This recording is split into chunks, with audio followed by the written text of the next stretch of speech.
Este es un mensaje del pastor John MacArthur, traducido y predicado en español para el mundo de habla hispana. Abra su Biblia, si es tan amable, en Isaías capítulo 53. Para aquellos de ustedes que están con nosotros este fin de semana, debido a las graduaciones especiales y quizás Día de las Madres, me disculpo por el hecho de que van a entrar a la mitad de este viaje. Y en ciertas maneras, esta es una serie de sermones que están unidos de manera muy cercana y van a estar perdiéndose de mucho de los primeros eslabones, pero esperamos que aún así sea un aliento para ustedes. Siempre me siento como que necesito hacer algo de trabajo para poderlos llevar al punto en el que estamos. Hemos llegado a un estudio del Antiguo Testamento después de pasar más de 40 años estudiando el Nuevo Testamento aquí en Grace Church. Estamos siendo grandemente desafiados en este estudio y creo que profundamente bendecidos. Estamos buscando a Cristo en el Antiguo Testamento en todo lugar en donde podamos encontrarlo. Y comenzamos aquí en donde Él es revelado de la manera más maravillosa y completa, y esto es en el capítulo 53 de Isaías. De hecho, esta revelación de nuestro Señor comienza en el capítulo 52, versículo 13, y llega hasta el 53, versículo 12. Hay 5 estrofas en esta canción del siervo, podríamos llamarla así. Es una canción. Tiene cierto aspecto lírico en ella, tiene cierto ritmo conforme es leído en el lenguaje hebreo original. Es una canción del siervo. Es la 4ª canción del siervo escrita por Isaías en la segunda mitad de la profecía de Isaías, desde el capítulo 40 hasta el final del capítulo 66. Él se concentra en la salvación, y la salvación depende del Salvador, y entonces Isaías nos presenta en esta sección al Salvador. Hay otros lugares en su profecía en donde él se refiere al Salvador. Allá atrás en el capítulo 7, él hace referencia al nacimiento virginal del Salvador. Allá atrás en el capítulo 9 identifica al Salvador en varias maneras maravillosas. El Dios poderoso, el príncipe de paz, el Padre eterno, el Hijo que es nacido a nosotros, sobre cuyos hombros el gobierno final y eterno reposará. Entonces, él dice mucho del Mesías, pero en particular en la segunda mitad de su gran profecía hay 4 canciones del siervo. Una en el capítulo 42, una en el capítulo 49, otra en el capítulo 50, y después este tratado épico del Mesías en el capítulo 53. Y en cada uno de estos 4 capítulos, Isaías nos dice cosas acerca del Mesías. Ahora recuerde que esto fue escrito 700 años antes de que el Mesías venga. 700 años antes de Jesús, Isaías nos está dando profecía. No son profecías vagas acerca de él, son muy específicas, particularmente en el capítulo 53. En el capítulo 42, el Mesías es presentado bajo el título El siervo de Jehová, el siervo del Señor o el esclavo del Señor. Ebed es la palabra hebrea que significa esclavo. Este siervo, este Mesías, este que está por venir, según el capítulo 42, será escogido por Dios. Él será capacitado por el Espíritu Santo. Él traerá justicia al mundo. Él traerá salvación al mundo. Él va a liberar a los prisioneros ciegos de sus calabozos oscuros de pecado. Esa es la manera en la que Él es descrito en el capítulo 42. En el capítulo 49 aprendemos un poco más. Él será humano, Él será un hombre. E inclusive hay una referencia ahí al hecho de que Él será nacido de una virgen. Él de nuevo salvará a Israel y traerá salvación a las naciones del mundo y finalmente será glorificado. El capítulo 50 nos cuenta algo más. Él será humillado. El capítulo 50 presenta ese componente. Él sufrirá humillación, mediante la cual él aprenderá la obediencia y en últimas y finalmente será defendido. Pero cuando llegamos al capítulo 50, los detalles son más completos y más sorprendentes que en esas primeras profecías. Al llegar al capítulo 52, versículo 13, al capítulo 53, versículo 12, comenzamos a enfocarnos en el Mesías venidero con el tipo de precisión que solo puede ser conocido por Dios. 700 años antes de la realidad. Llegamos aquí a ver que no solo tenemos un Mesías escogido, capacitado por el Espíritu, que trae justicia y salvación al mundo, un hombre nacido de una virgen, un hombre que aprende la obediencia mediante la humillación, mediante el sufrimiento, como el capítulo 50 lo indicó. Pero tenemos un Mesías que muere como un sacrificio por el pecado. Eso es lo que encontramos de manera excepcional en el capítulo 53. Aquí en este capítulo se les dice a los judíos 700 años antes de que el Mesías llegue que Él será el Cordero sacrificial de Dios. La afirmación notable se hace en el versículo 7. Angustiado Él y afligido, no abrió su boca. Como cordero fue llevado al matadero, y como oveja delante de sus trasquiladores, enmudeció y no abrió su boca. Él es un cordero llevado al matadero. Aquí, con términos claros, términos que no son vagos, no un símbolo, sino en una afirmación directa, se nos dice que el Mesías será matado como un cordero. Y en esa matanza, Él estará callado, así como un cordero está callado. La imagen es inescapable para los judíos que están oyendo esta profecía o leyéndola.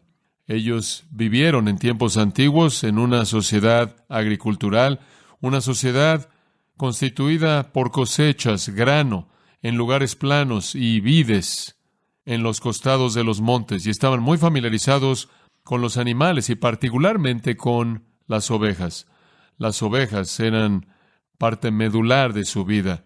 Debido a la lana eran vitales y debido al alimento eran vitales.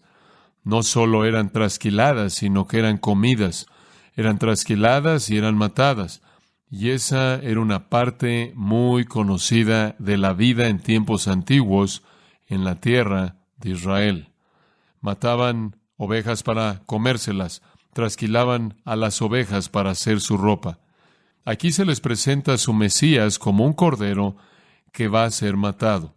La parte de la matanza es realidad. El cordero es analogía. Nos está diciendo aquí en el versículo 7 que el Mesías será oprimido, afligido, estará en silencio y será matado. Y Él guardará silencio y estará callado cuando Él es matado. La manera en la que una oveja guarda silencio cuando está siendo matada y guarda silencio inclusive cuando está siendo trasquilada. 2 veces en el versículo 7 leemos que Él no abrió su boca.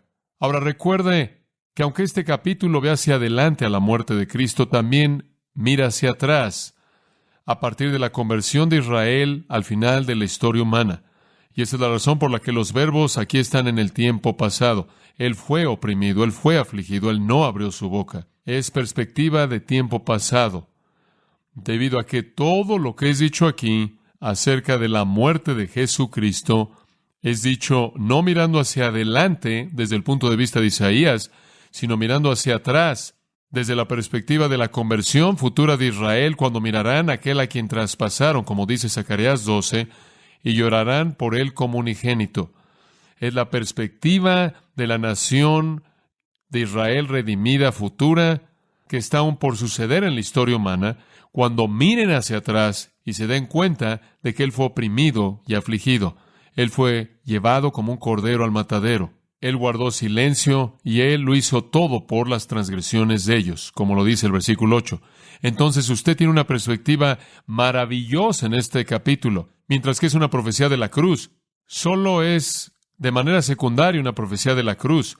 Primordialmente es una profecía de la conversión futura de Israel, y esto es lo que dirán cuando hagan una confesión verdadera y se arrepientan de su rechazo de Jesucristo y afirmen su fe en Él como su Salvador y Redentor.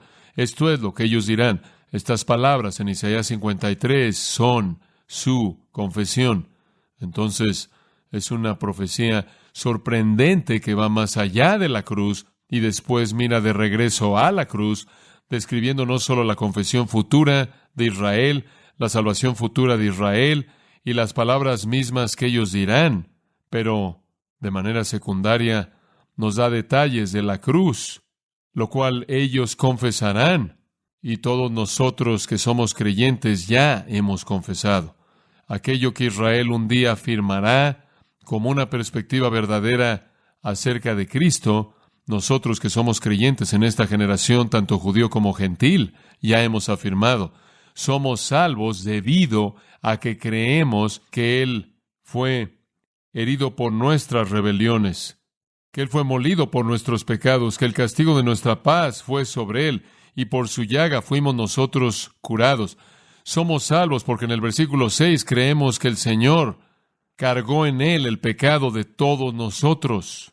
Somos salvos debido al versículo 8 porque creemos que Él fue cortado por nuestras transgresiones. Creemos, versículo 10, que le agradó al Señor afligirlo, colocándolo en sufrimiento para que Él se convirtiera en una ofrenda de culpa por nuestros pecados. Creemos en el versículo 11 que Él justificó a muchos al llevar sus iniquidades. Y al final del versículo 12, creemos que Él llevó los pecados de muchos e intercedió por los transgresores. Para convertirse en un cristiano, uno debe creer en el sacrificio vicario sustitutivo de Cristo a nuestro favor en la cruz. Pero algún día la nación entera de Israel creerá. Zacarías nos dice que habrán 2/3 de la nación purgados en incredulidad, juzgados por Dios, y 1/3 que quede de Israel tendrá una conversión nacional por un acto soberano de Dios. Si tomamos el número actual de unos 15 millones de judíos en el mundo, 5 millones de judíos en un momento, en el tiempo, vendrán a la fe en Jesucristo bajo el poder soberano de Dios.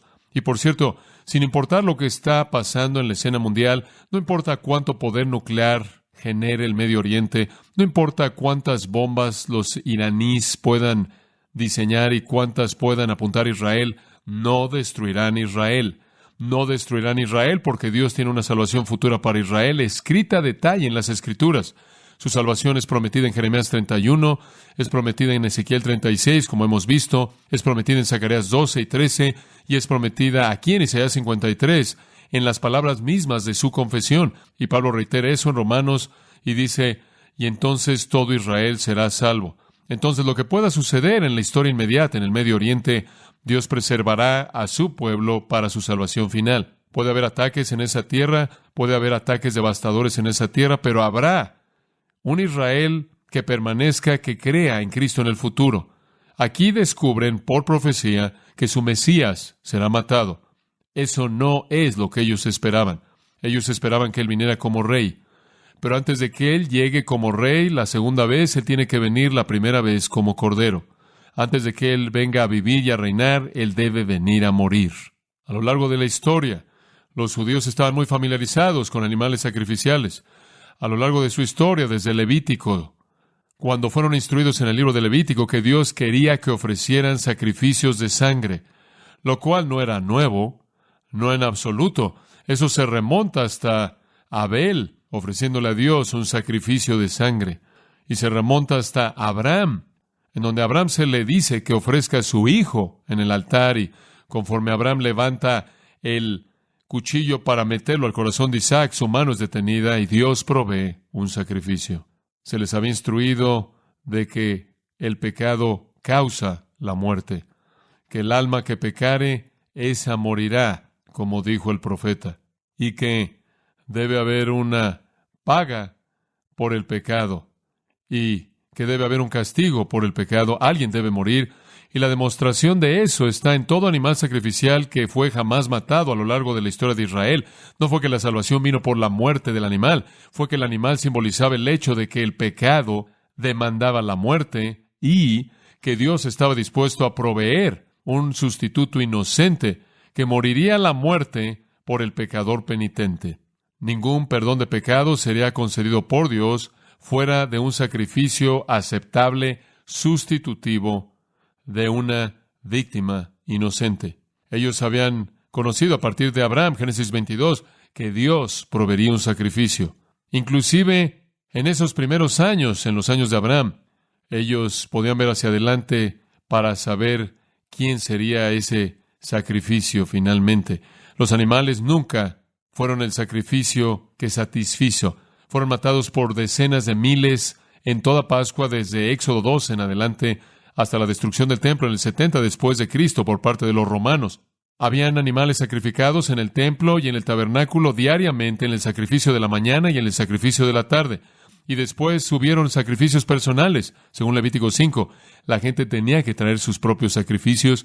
Estaban matando corderos todo el tiempo a lo largo de la historia de Israel.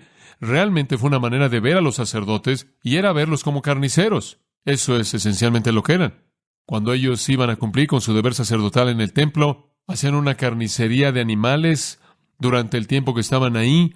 Ellos estaban hasta los tobillos de sangre día tras día, y Dios estaba presentando el símbolo a ellos de que tu pecado demanda la muerte. Y para los judíos fieles, con corazones verdaderos que estaban arrepentidos, ellos venían y entendían que ellos ofrecían su sacrificio, y mediante ese sacrificio estaban diciendo: yo sé que mi pecado demanda la muerte, yo sé que no soy justo, yo me arrepiento y te pido, Dios, que me perdones en base a esta obediencia al ofrecer un sacrificio. Ellos no fueron salvos por el ritual, no fueron salvos por el sacrificio, ellos fueron salvos por arrepentimiento y confianza en Dios, en que Él fuera misericordioso a ellos, mediante un sacrificio que vendría y proveería satisfacción para Él, y a eso apuntaban esos animales. Ellos sabían que no había perdón en el animal. Ellos sabían que no había satisfacción en el animal. ¿Cómo lo sabían? Porque tan pronto como ofrecían un sacrificio, entonces tenían que ofrecer otro. Cada día del año, y después con más sacrificios en el día de la expiación, Yom Kippur, y más sacrificios en la Pascua, y sacrificios personales. Y ellos sabían que nunca, jamás terminaba. Entonces ellos sabían que el sacrificio satisfactorio no había llegado.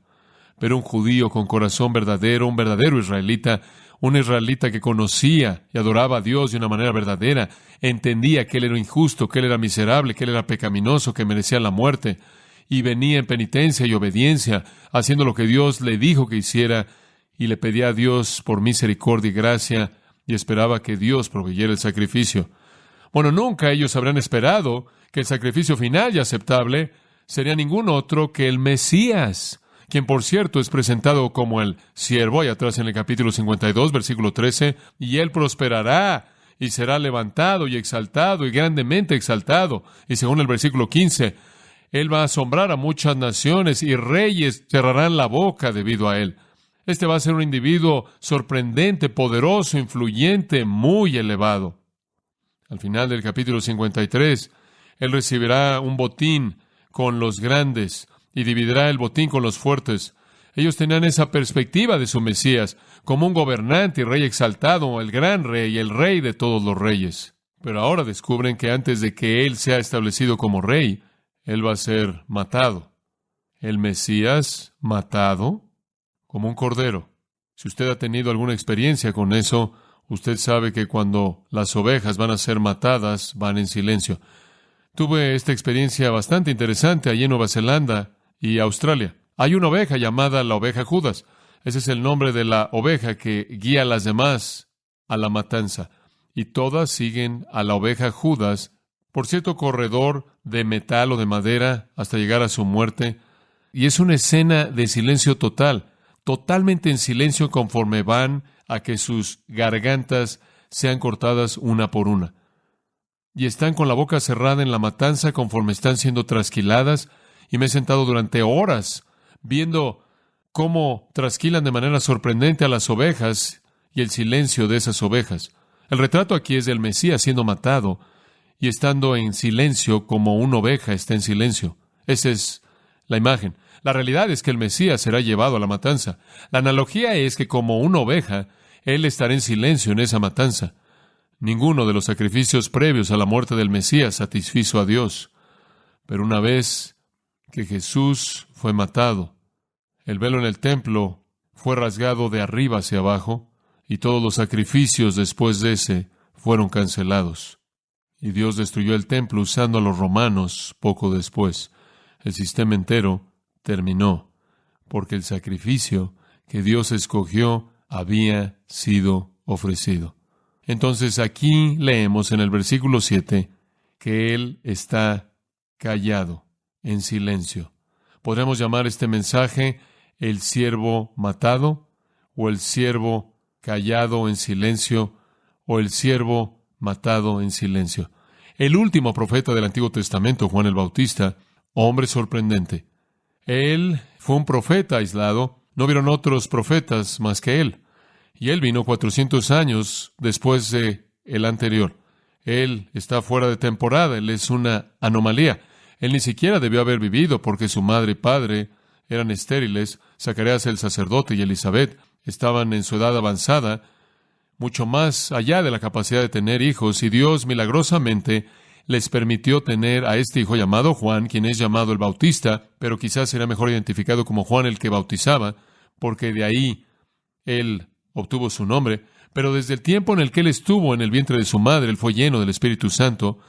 Entonces Dios tenía algo muy especial para él y eventualmente él se volvió, como ustedes saben, el precursor del Mesías. Jesús dijo que él fue el ser humano más grande que jamás vivió hasta su época, no porque él fue más inteligente que los demás, no porque él fue más noble que los demás, más moral o más espiritual o más justo, sino porque él tuvo la tarea más grande que cualquier ser humano jamás tuvo.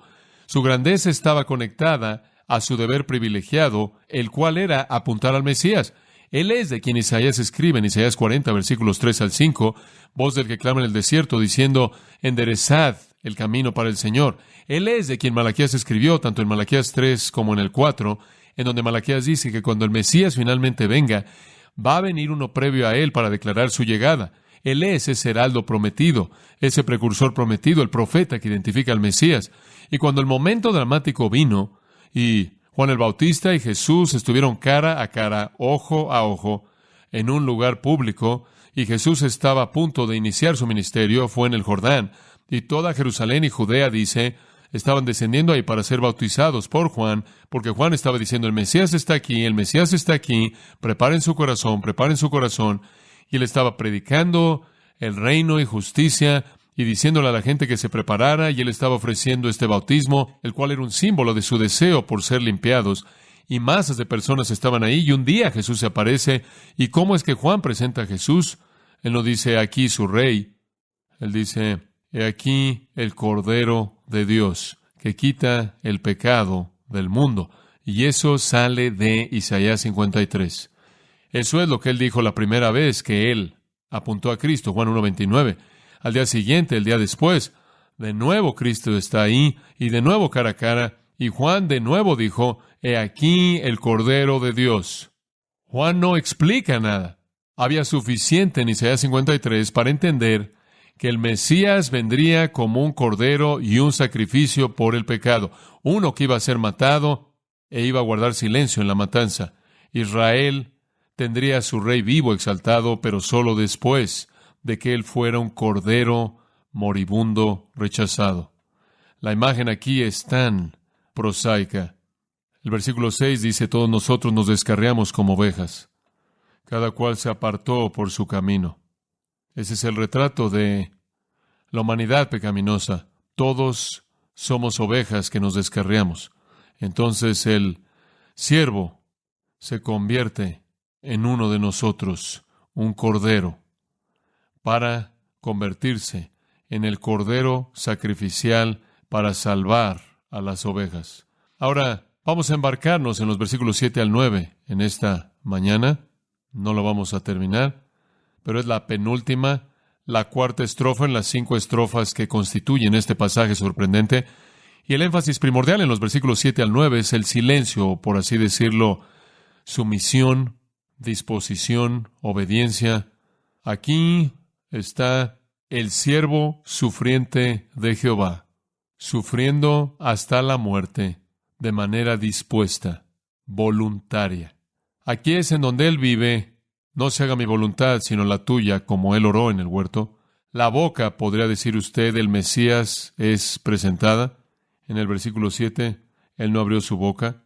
2 veces dice eso. Y en el versículo 9, ni hubo engaño en su boca. Él está en silencio en su juicio, eso es el versículo 7. Él está en silencio en su muerte, ese es el versículo 8. Y él está en silencio en su sepultura, y eso es el versículo 9.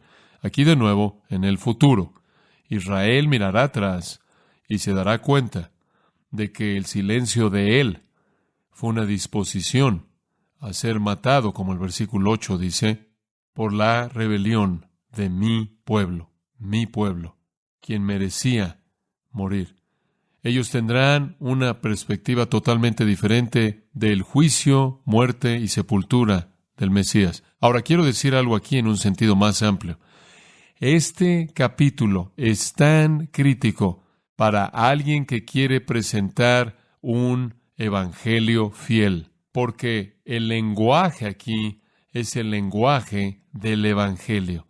Y quiero enseñarle lo que quiero decir con esto. Mucha gente quiere hablar de Cristo, habla de creer en Jesús, habla de aceptar a Jesús como Salvador, habla de dejar que Cristo gobierne tu vida. Todo eso está bien y es verdad, pero el lenguaje de la salvación verdadera es el lenguaje de Isaías 53.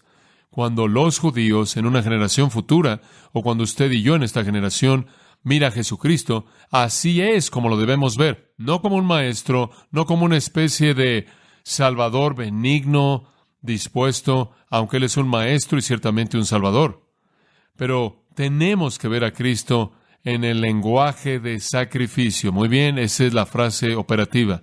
Tenemos que verlo en el lenguaje del sacrificio. Cuando usted está viendo aquí, usted está oyendo la confesión de los judíos en el futuro y la confesión de cualquier persona verdaderamente convertida en el presente. ¿Y cuál es el lenguaje? Usted regresa al versículo 3. Despreciado, desechado, varón de dolores, experimentado en quebranto. Versículo 4. Sufrió, azotado, herido, abatido, herido, molido, castigado, su llaga. Versículo 7, angustiado, afligido, matado.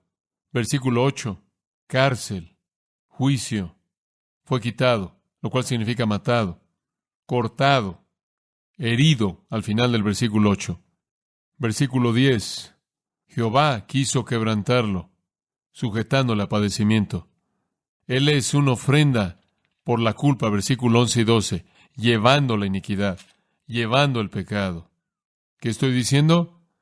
El Evangelio es acerca del pecado, y es acerca del juicio, y es acerca de la expiación, y es acerca de la muerte, y es acerca del sacrificio, y es acerca de la sangre. El Evangelio es acerca de la opresión, aflicción, juicio, ejecución, ser herido. Es acerca de las iniquidades, transgresiones, pecados. Ese es el Evangelio.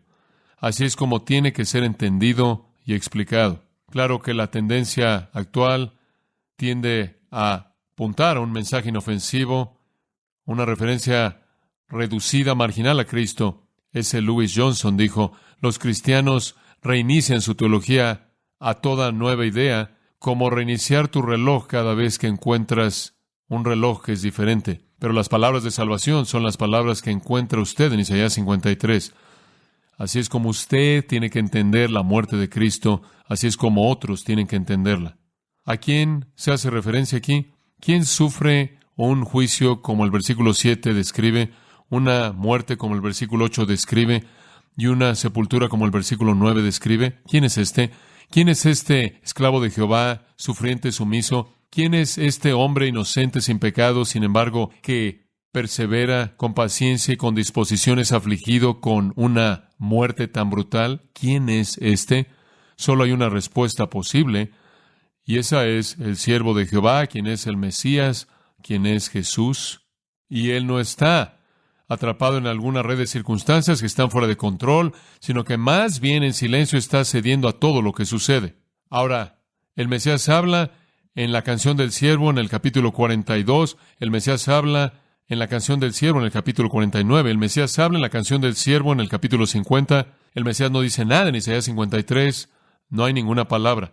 Él es el siervo silencioso, sufriente, no dice nada, no hace nada, sino que deja que todo le pase a él. Esta es la muerte sustitutiva del siervo voluntaria con disposición vicaria. Ahora, por esta mañana, por unos cuantos minutos, veamos el versículo 7, la primera de estas tres, y el juicio de Jesús está aquí presentado. ¿Cómo sabemos eso? Versículo 7, angustiado él mismo, literalmente en el hebreo, él mismo enfáticamente fue oprimido, fue afligido. Esta es una palabra que nos lleva a la brutalidad, nos lleva a la esclavitud. Es una palabra que se refiere a ser arrestado, a ser abusado, y fue severo. Lo trataron de manera tan severa que cuando fue arrestado y abusado, según el versículo 14 del capítulo 52, dice que la apariencia que él tenía, su apariencia, fue desfigurada más de la que cualquier otro hombre, y su forma más que la de los hijos de los hombres. Ni siquiera se veía humano. Ya para cuando acabaron con él, tanto en términos de los golpes físicos que él recibió en su cuerpo y el abuso al que fue sujeta su cabeza y su rostro por parte de una corona de espinas, y cómo lo golpearon con las varas en el rostro y la saliva y el sudor y la sangre descendiendo por su rostro, él ni siquiera se veía humano. Después de haber sido flagelado y el baño de sangre en todo su cuerpo, habiendo estado inclinado en la angustia torturada de su rostro, en la emoción del momento, este es su abuso. Comenzó con su arresto a la mitad de la noche en el huerto, después continuó en los juicios falsos, los testigos falsos, el abuso al que fue sujeto ahí, la tortura psicológica que él enfrentó ahí, y la injusticia terrible de entregarlo a los romanos, y después la manera en la que lo trataron y abusaron de él físicamente, desde el arresto en el huerto hasta el juicio en la casa del sumo sacerdote, tratando de condenarlo mediante testigos falsos que daban falso testimonio, su tiempo ante Herodes, ante Pilato, todo el maltrato por parte de los judíos y los romanos, ningún crimen jamás certificado, ninguna prueba jamás dada, ninguna culpabilidad jamás establecida. Según Lucas 23:15, Herodes lo declaró inocente. 3 veces en Lucas 23, Pilato dice que él es inocente. 3 veces y él era el gobernador. Entonces, fue un veredicto legal, 3 veces inocente. Aún así, los líderes de Israel, los líderes judíos, con consentimiento del pueblo, empujaron a Pilato para seguir su triple declaración de la inocencia de Jesús con un llamado a la ejecución.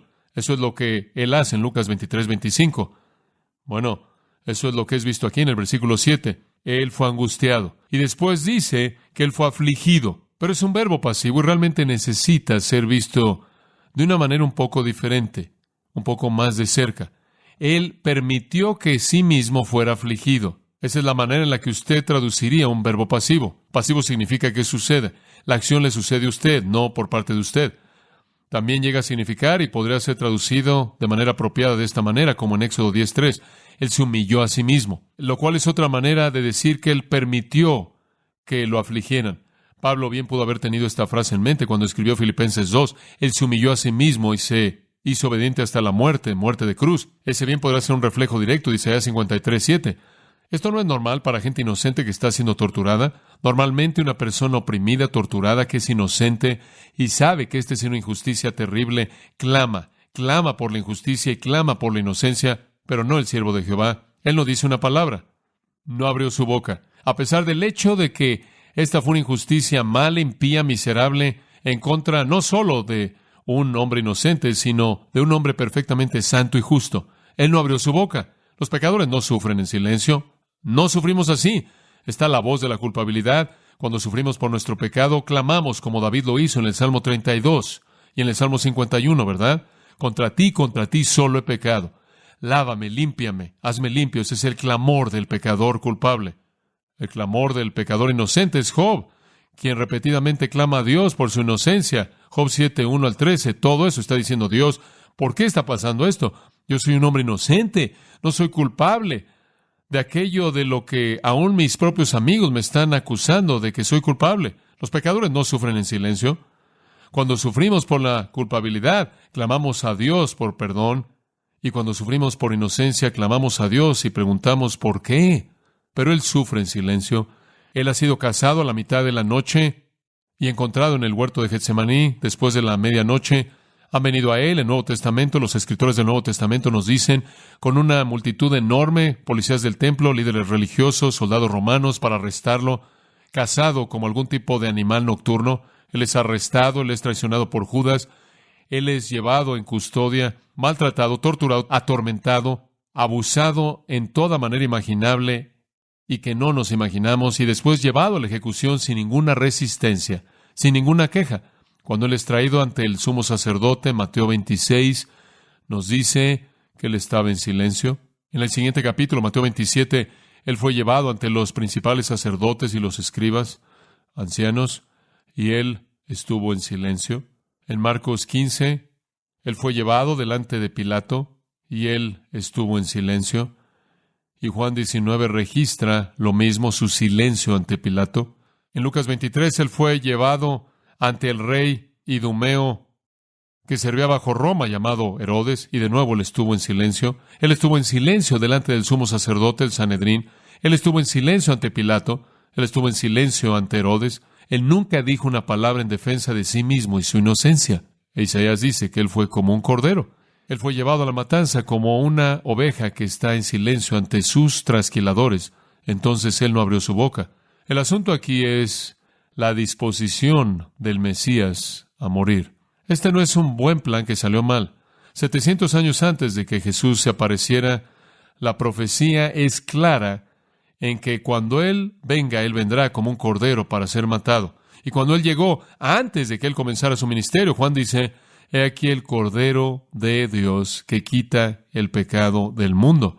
Y eso significa que Él debe ser un cordero sacrificial, porque solo en la muerte del sacrificio es quitado el pecado.